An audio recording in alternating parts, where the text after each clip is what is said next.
Hello, friends.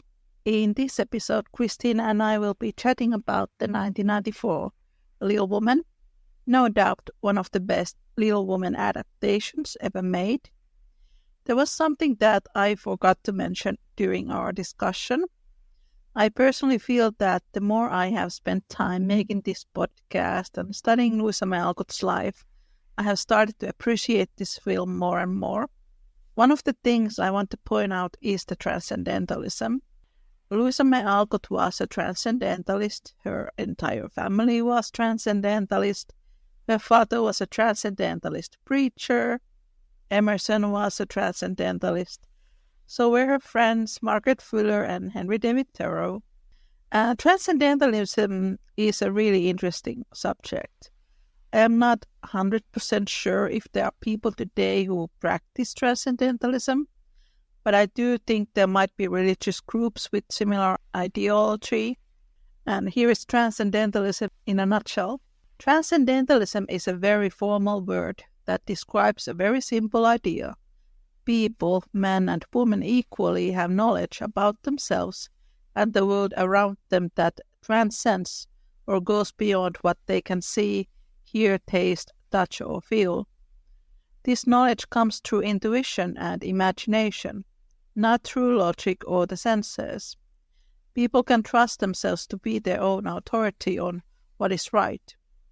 A transcendentalist is a person who accepts these ideas not as religious beliefs, but as a way of understanding life and relationships. Some years ago I made an episode called Spiritual Growth Through Love in Little Woman, where I described the transcendentalist idea of love, also as a transcendental experience. You can also check that one out. It was one of my solo episodes, but I thought it came out pretty good. Nature was a huge part of transcendentalism. They believed that nature was the highest form of God, the greatest example of God's work. Some of you might know this about Thoreau. He spent some years living next to the Walden's Pond to be closer to nature and have those transcendental experiences with the divine. And Louisa May Alcott wrote in her journals that she used to make walks in the woods and pray there. 1994 movie is incredibly lush. You can see lots of plants and vines and flowers covering the buildings. There's trees and grass. Almost like nature is one of the actors. Natural environments and decorations, they play a huge part of the movie. And that is one of those things that in the film represents transcendentalism. When Jo and Friedrich are in New York, we see Friedrich bring Jo a breakfast plate with flowers on it. I think there was a moment when Jo tried to attach flowers to her dress. When Jo sends her novel to Fritz, she includes some flowers to the parcel. Even when they are portrayed to be in the city environment, nature and the transcendentalism is always part of them. In the movie, when Meg and John get married, we see them underneath this beautiful wooden arch. That was similar arch that Bronson Alcott, Louisa's father, liked to craft, and he made one when his daughter Anna married John Pratt, the real-life John Brooke. I think Gillian Armstrong said in the DVD that was their homage for Bronson Alcott. So that is a nice Easter egg there. And those are some of the things that you can look out for the next time when you watch this movie. To me personally, this is one of my top 5 favorite movies of all times. I also just a few days ago realized that Mary Wicks, who played Aunt March, also played one of the nuns in Sister Act movies, and I feel ashamed that I just now realized this. That was another film that I used to watch a lot as a kid. If you want to read more about my Little Woman research and find episode transcripts, you can visit my Gumroad site at littlewoman.gumroad.com.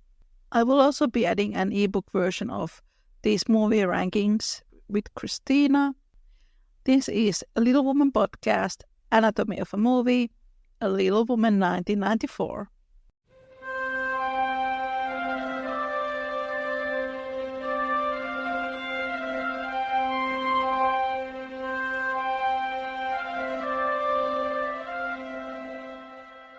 at the moments just to remind everyone where we have the ranking for everything.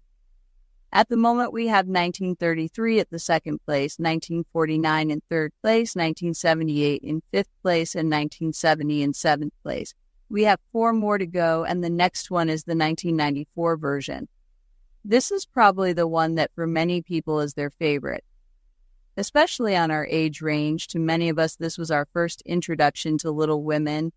Yes, I don't really remember. Did I saw the 1994 movie first, or did I read the book first? I do remember that Little Woman was one of the first books I ever read. I was 8 or 9, and I did watch the movie around the same time. You read a little bit sooner than I did. It wasn't even the full version. Do you know the Great Illustrated Classics Company? They do abridged versions of stories with some illustrations in them. That was my introduction to Little Women, and it wasn't until a little bit later that I thought, I would actually like to read the full version. I think that was around the same time I had watched the 1994 version. I think the 1933 film was the first one I saw. I have this vague memory that I saw the Under the Umbrella scene from the 1933 movie as a child. I don't remember the movie. I only remember the end scene. I don't know if I even recognized that it was Little Woman, but I knew that scene because it is so iconic in the 1994 film. The 1994 version is the first official copy of Little Women I've ever gotten. I was born in 1994. Obviously, I didn't see it right when it came out, but I remember my mom having me watch it. I don't remember if I got it as a gift or did I found it from a store. I am going to spend my allowance money on this version, and I got it. This one is very dear to me. As far as I know, I think this is the first Little Women adaptation that had a female director. Yes, Gillian Armstrong. Yes, and produced by Denise DiNavi, who did the script writing. Robin Zwicker did the screenwriting. I follow her on Twitter. This is a pretty strong female production. Some people want to say, wasn't it 2019? That was all female. No, this is the first. Yes, one of our friends said that this movie and the 2017 series and the 2018 movie, they were all written, directed, and produced by women. So when the 2019 film movie was promoted, quote, "This is made by women for the first time," Greta Gerwig and everyone in the 2019 film, they all lied. Yes, I remember seeing, I think it was a special feature on the DV commentary of the 94 version where I can't remember who said, it was either Gillian Armstrong or Denise DiNavi who said that, promoters were worried that boys wouldn't get into it. But no, this is a story that everybody is going to like. It is a family story just because there is mostly girls in it. It doesn't matter. I like that when they went through the project, it wasn't like this is a girls' movie. It was more family movie because it really was. It is a family, not just the family of the Marches, but the extended family with the Lawrences and then Aunt March and Friedrich and all that. I like that they looked at it more from that perspective rather than women's film. Only women enjoy this, which is what I feel like some certain films try to push. I don't remember what movie she was trying to promote. I think it was Snow White and the Huntsman. I just remember Kristen Stewart in it saying I think it was in Jay Leno, it is also an action movie and guys are going to like it. Generally, I don't like making movies chick flicky or guy flicky thing. I liked that they approached the 1994 one with family. I remember I read the 2019 film guide and there was a section by whoever wrote that book. They made fun of all the previous Little Women adaptations. And I was like, you have all these elements in this movie that were taken from these previous adaptations. So why do you make fun of them? To me, that feels very non-ethical and very anti-feminist. I think it tells something very sinister about our current times, how certain films are promoted this way, and how certain filmmakers claim to be feminist, but then they steal stuff from other women and say that that was their invention. Maybe we can try to change that. I remember I was watching a commentary of the 1994 film with Gillian Armstrong on the DVD. I think she said that they struggled to get producers for the movie and to get funding because it was considered by the producers to be a chick flick. And they showed the scene where Beth passed away to all these big Hollywood producers. These were all middle-aged men, and they came out weeping and crying after that screening. I think it tells something about the power of this movie, especially Claire Danes as Beth. I love that story. This one has a really amazing cast. This is the first Little Women adaptation that has two Amy's, and both of them are pretty star-casted. You have Kirsten Dunst and Samantha Mattis. Everybody were really hitters of their time. Some of them have fallen off through the years, like Trini Alvarado, but overall, they're really big stars, and I think they are great for their parts. This one has one of my favorite Marmies. In general, I have always liked Susan Sarandon. She managed to have that very mature and very wise feeling of Marmee without it feeling very ridiculously overbearing or overly nice, so that it doesn't feel real. You don't go like, there is no way there is a mother in the world who acted like that. Yeah, this feels very true. This feels like a mother. One of my favorite moments is when Jo is ranting about not going to Europe and feeling angry about being her, and Marmee's sitting there doing the laundry, and she is like, just Rancho, you deserve to rant. Claire Danes is definitely one of my favorite Beths. Another great Marmee scene is when there is the moment after Amy has been hit by her teacher, and Jo is like, I want to beat that teacher, I want to give him a lesson. Marmee is very angry. She's not bashing like Jo, but you can see that she's very angry. Violence is not the answer. I will write him a letter. Amy is out of the school. You can still see that Marmee is very angry, but she controls her temper. That is another reason why they managed to do well portraying Marmee being a human. She is not this perfect angel of a mother who doesn't feel anger. You see her roaming in the kitchen, living room, wherever she is at. You can see her feeling. She is trying to control herself. She doesn't cuddle Amy in that scene either, when Amy is like, my poor limes. I'm not sorry you lost them. She is not mean to her, but she is like, Amy, you didn't do this. You will be more practical. She is kind, but stern. Marmee has to be practical, especially at that point.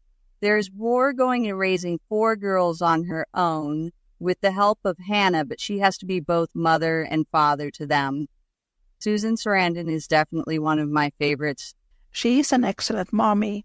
There are lots of visual clues, too. I remember someone made a post on somewhere where they showed how there is 4 of them, and they share clothes and hand-me-downs, but we see clearly Jo's red dress is given to Beth, and Meg's blue dress she wants to wear for the party. She gives that to Amy, and we don't see at any point Amy wearing any of Jo's dresses or Beth wearing any of Meg's. Another thing I like about this adaptation is that it shows how Amy is more closer to Meg.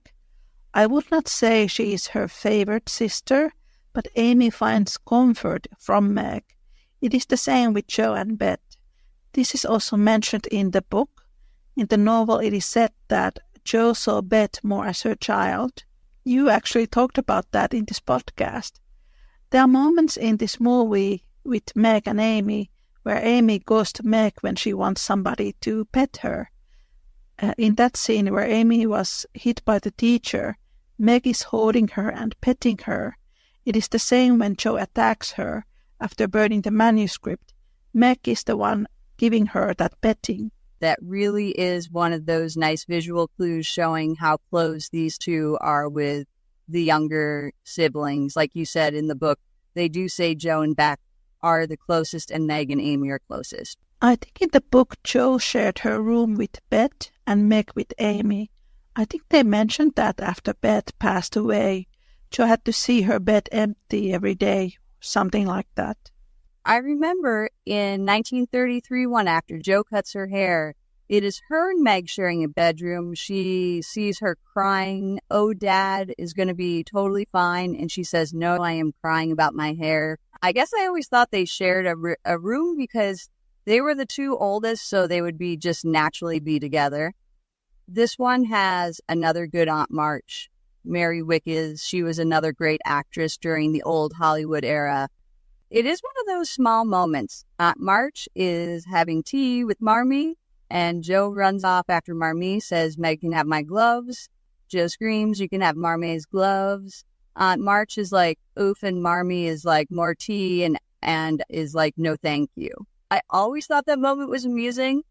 Mary Wickes, she is a phenomenal actress. If I remember correctly, that moment was improvised by Susan Sarandon. It was not in script. I did like her. She was one of those actresses that managed to give that balance of likable and non-likable. She is not as much compared to some other Aunt Marches. She really steals every scene she is in. Oh yeah, definitely. She's funny. How faithful do you think this version is? There are times when I go, it is pretty faithful, but then I go, there are moments when they went with a little liberty, which sometimes I think that is okay. Sometimes I'm like, To me, this would be the perfect version of Little Woman if it would not romanticize Jo and Laurie.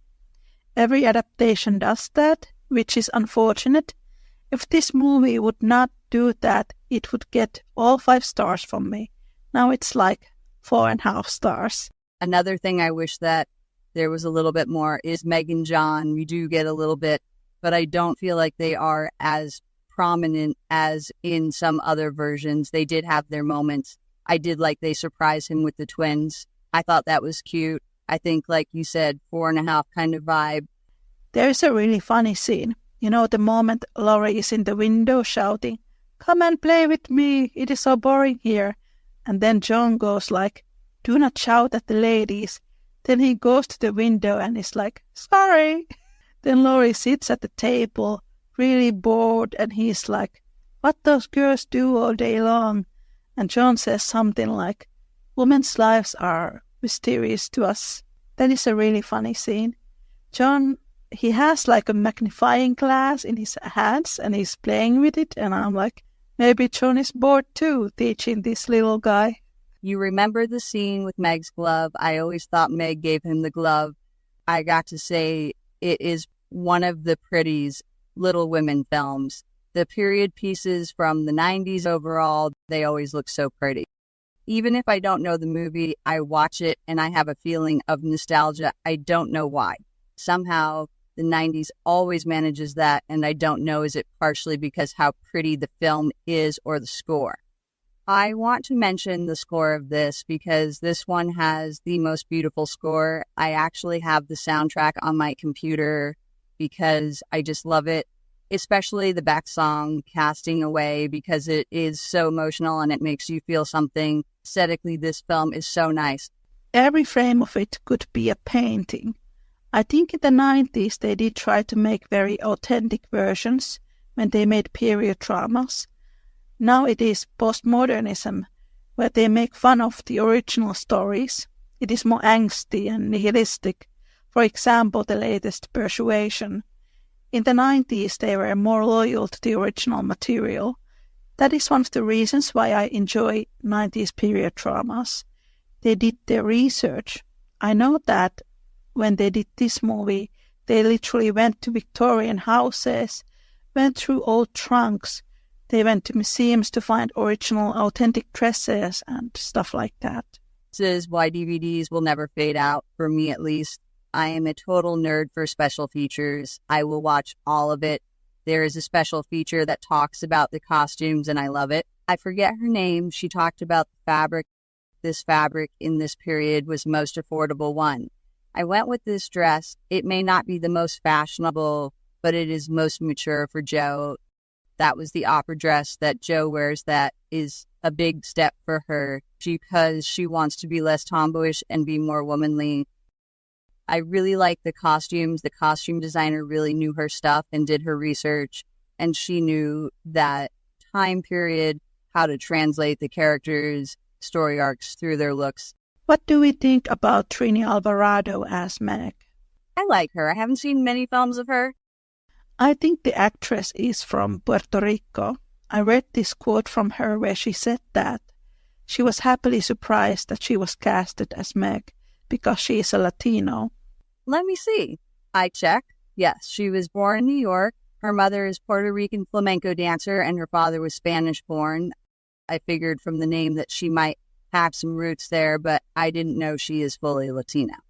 We don't see too much of Meg's story in the movie. I did feel we did get that progression of teenage Meg, who is really dreamy and hopeful and wants riches and wealthy things and wanting to fit into the society, to being more like, no, maybe Brooke is poor, but he loves me. I like that scene at Christmas. It is her, Marmee, and Jo butting heads. Jo is like, you are going to marry that guy. And she is like, I like him. I love him. He is a good man. I don't care that he is poor. You can really tell Meg is not over with her feelings. It is clear she does. She may not tell the people how much she really loves him. But then we get the scene later when Mr. March comes home and we see her and John pretty much making out. I think it worked to show how much earlier she was like, oh, I do like John. He proposed in a letter and Jo is making a face. He proposed you that way. But then her feelings come out more. If I had to compare Meg to another literal character, I would compare her to Jane Eyre because she is very reserved with her feelings. But I think it came out very well, even if there was not a lot of John and Meg scenes. There was definitely a lot. Clearly, they like each other, but neither one is quite ready to say anything to the other person type of thing. I don't know how old Eric Stoltz was when he played John. You do get the sense that there is a bit of an age difference between the two actors. I think he is maybe in his late 20s, early 30s.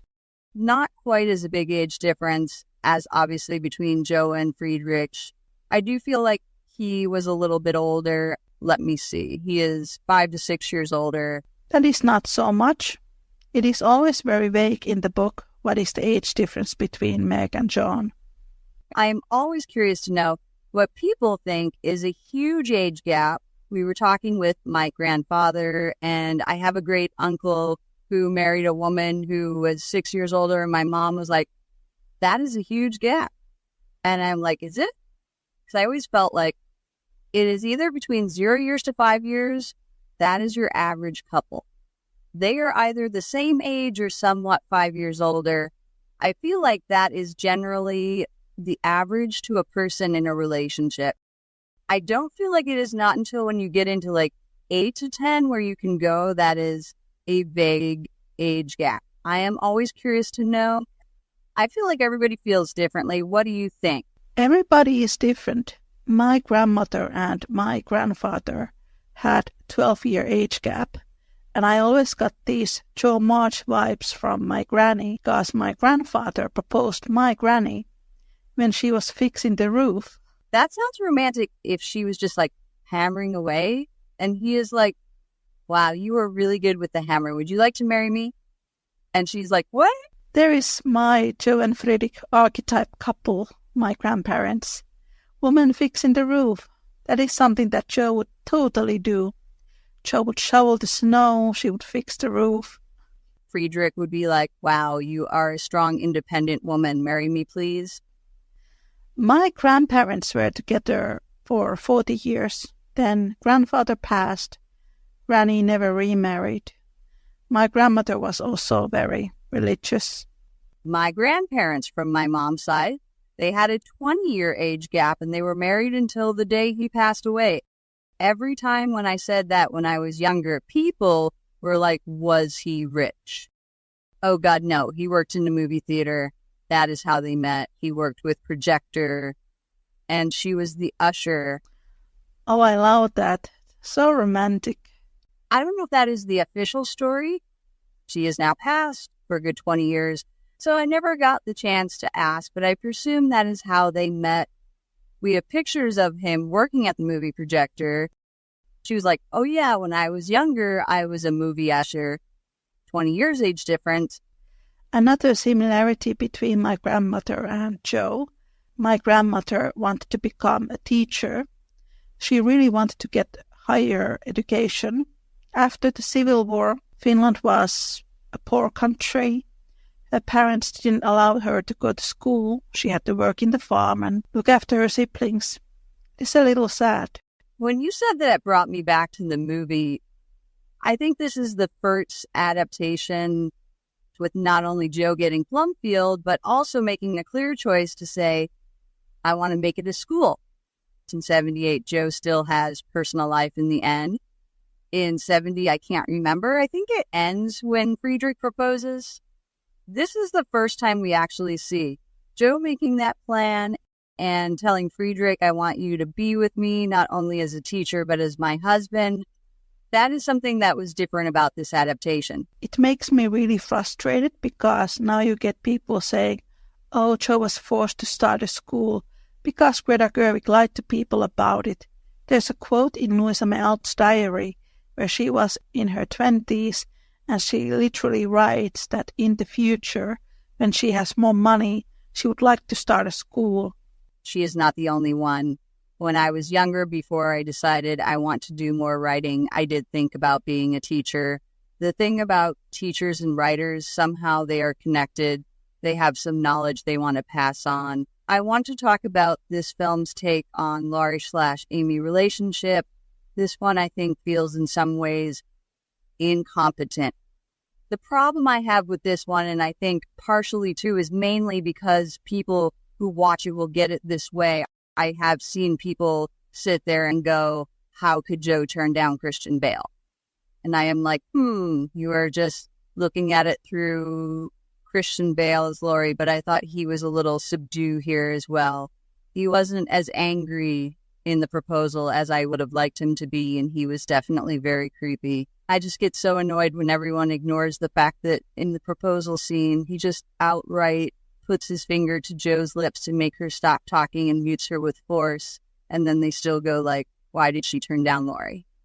And I'm like, he is not listening to her. He keeps inserting himself, which in a way that is the way he is supposed to be. We are supposed to see that he is not a very good match to Jo. I am hitting this with Amy's and Laurie's relationship here because we have these nice moments when Laurie takes Amy to Aunt March, and they have this really nice little moment where he is being very kind to her.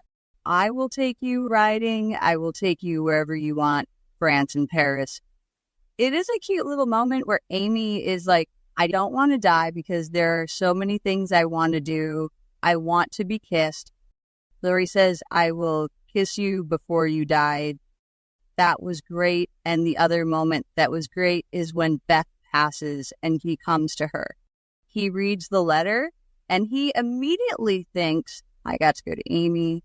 The hinge for me is the one scene in between that where they are hiding under the tree from the rain. I think this is where people get confused and have that feeling, oh, he is just marrying Amy to be part of the family.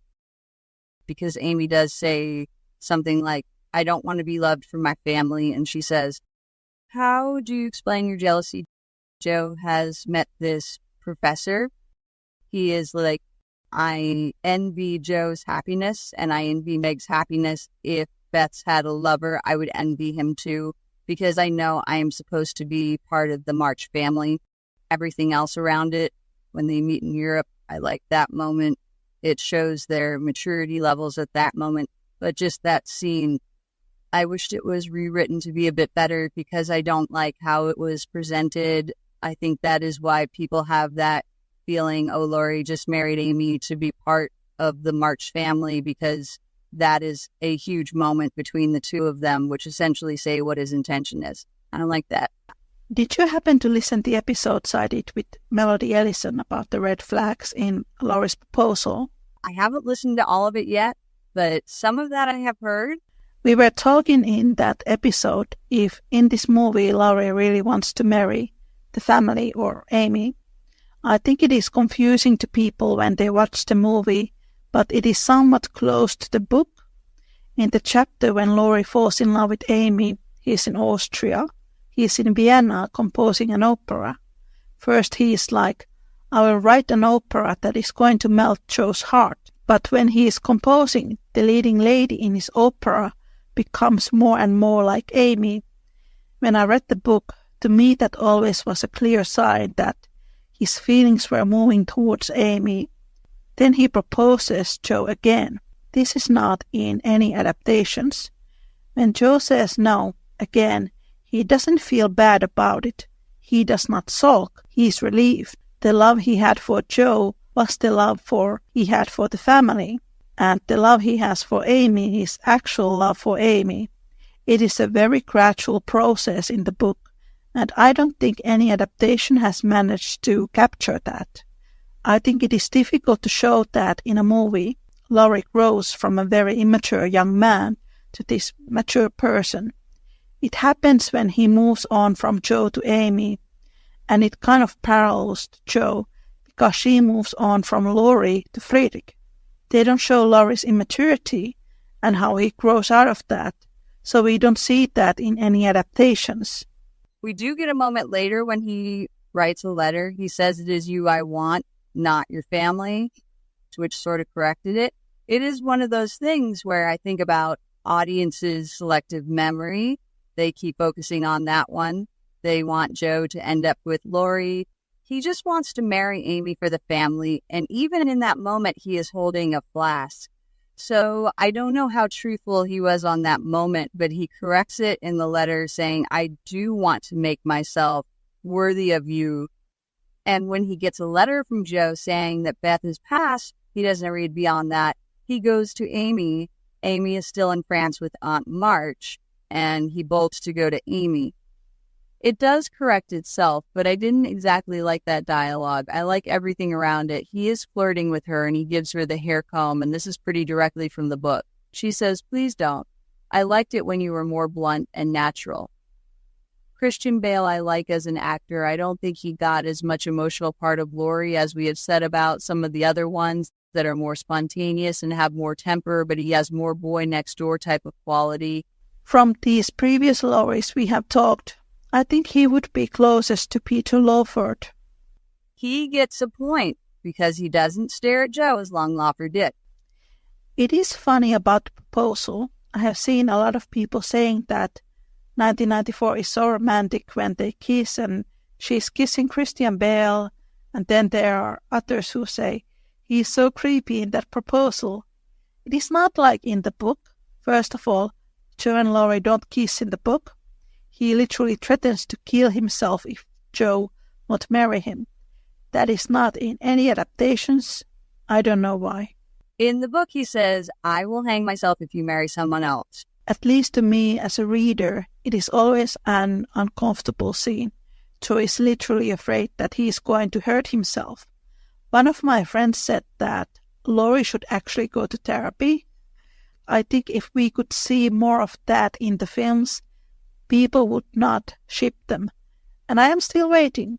I think this adaptation did a pretty good job showing the men's feelings too. Then we can go in talking about Friedrich. I think they did a pretty good job with him. I'm just going to say, Gabriel Byrne is definitely one of the most sexier Friedrichs. He is not typically handsome compared to like Christian Bale or Rossano Brazzi or Louis Garrel and Ian Bohan. But you still look at him and go, you are very attractive. And his demeanor is so wonderfully calm and generous and gentlemanly. We have to talk about it because it is one of the best scenes in this movie, especially if you are a Jo and Friedrich shipper, the opera scene. You know, one of my friends said this. This was a couple of years ago, and I had just started this podcast.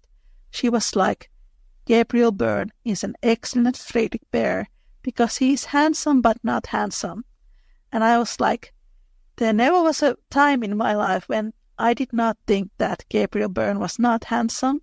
One of the reasons why I watched this film nonstop in my teens was because I was obsessed with Gabriel Byrne. I have seen pretty much every movie and TV show he has been in. I think we all have had those moments. I don't think I have ever got over this. I will tell you a secret. I found the email of Winona Ryder's agent, and I sent them an email. I said that I have a podcast about Little Woman. Would she like to be a guest someday? And I sent the email to some of the actors. If they are anything like illustration agents, they might reply me within 2 years or never, which is very depressing. But if I send that email to Gabriel Byrne's agents, I will not be able to go through an interview with him because I will faint. And it is the end of me. That is so sweet. It is like you want to, but you can't. You know the opera scene? Again, this was the early days of this podcast.